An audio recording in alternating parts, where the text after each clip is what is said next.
I think the discussion about scale is often really left aside on the design process. With the exponential change approach is that it challenges the way that the third sector and the government and also private sector might work together to solve challenges. If everything is operated with a center node, then there will be high cost of coordination and friction and transaction, and that network won't sustain. So if we need to create momentum in the network, then there must be multiple actors who can create that. If multiple actors should have that ability, then we must distribute the ability for multiple actors to solve.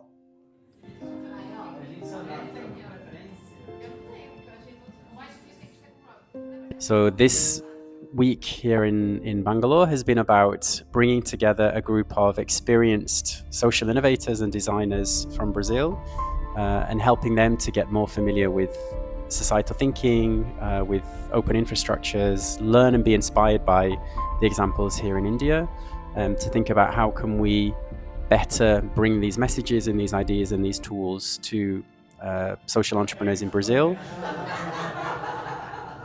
I think this bootcamp is really energizing and exciting for me. It's about practicing what we preach, if you will.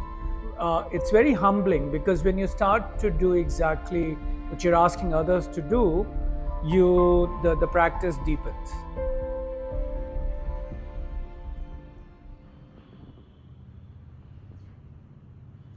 Build something out of this every day, or you can keep changing your intentions for daily practice to come to this large, long-range goal, this long-range intention. Everything is fun and frustrating at the same time. I think it's like, it feels so cool to be able to orchestrate a system, right? That you actually understand that you are not the main focus of that you don't have to solve anything on your own.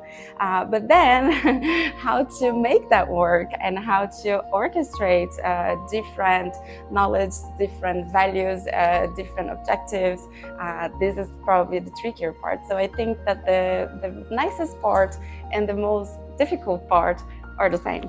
I think it's very overwhelming when you're maybe a small organization with a big dream and knowing that you actually have a method to follow to bring other people to the table, other organizations that have common interest with you and that want to see the change happening and know what actually to do and make them part of the solving.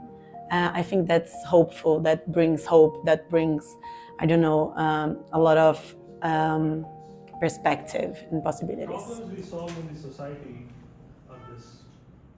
If the community starts to talk to each other and find solutions, he or she could talk in his or her language. The practitioner becomes the key person. Okay, that's my solution, or that's my goal, 100,000.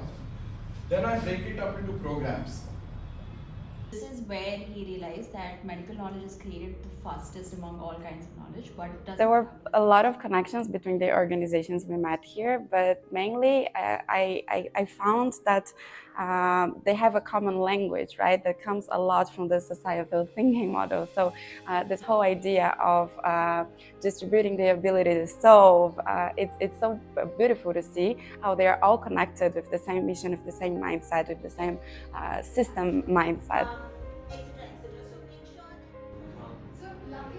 This could be only theory, right? But what makes this special is that you have a method and you are already putting this method in place. This is really practical. You have tools and you are testing it. So it gives us, I think, a lot of hope that we can think the world differently and achieve different impact. I really believe that change is possible in many ways, but I'd love that it's like a must-be for exponential change, that you have to give people agency and respect their autonomy and empower them to be a part of the solving. So you have to actually look at the system players and see what can each of them give and what can each of them get from answering the big question. This on itself is a very different way of thinking, because it's usually, what do I want to give? What do the 1 or 2 players that might interest me want to get? But when you think about gives and gets, you get scale. In the end, it's a big mindset for a big chance.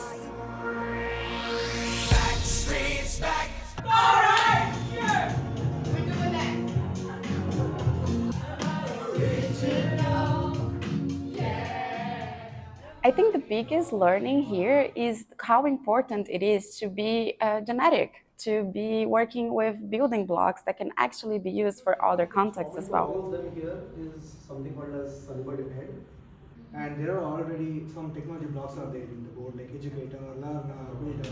These are like a building blocks. There was another aha moment around if any of the 5 C's that we talk about in distributing the ability to solve, could there be a 6th C and a 7th C? And they talked about commitment, but also jokingly they talked about chapati and chai. And I thought it was very funny because it's like the culture of where you're distributing the ability to solve needs to come in as well.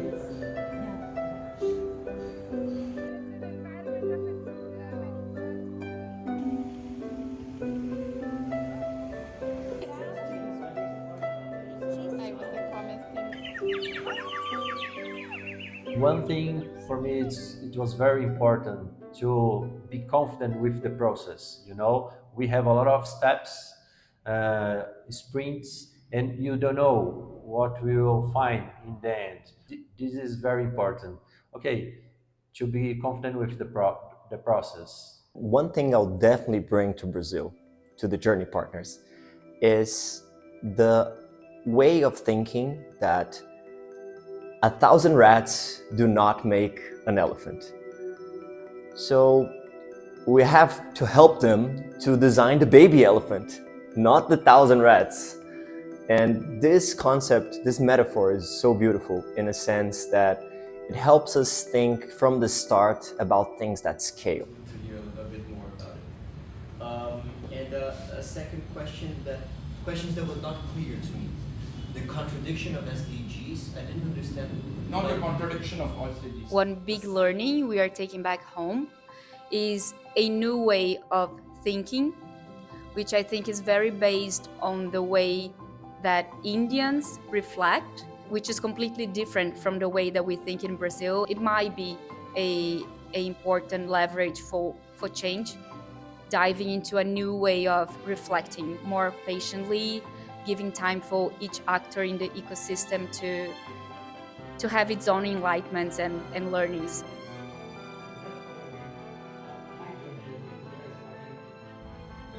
And allow the emergence. Network models, it was cool.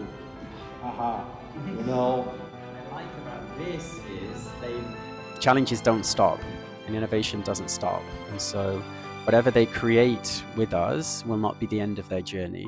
And that this cycle of reframing the problem, thinking about who's involved, prototyping solutions is a cycle that keeps iterating and keeps iterating. I think it makes me not just humble, but also excited and even more hopeful for the future, because we know there are so many more people who want to make the world a better place. There's a line from a samba song that I really like that translates something like, I know that life could be a lot better, and it will be, but that doesn't stop me saying that it's beautiful. Eu sei que a vida devia ser bem melhor e será, mas isso não impede que eu repita, é bonita, é bonita e é bonita. Back streets back.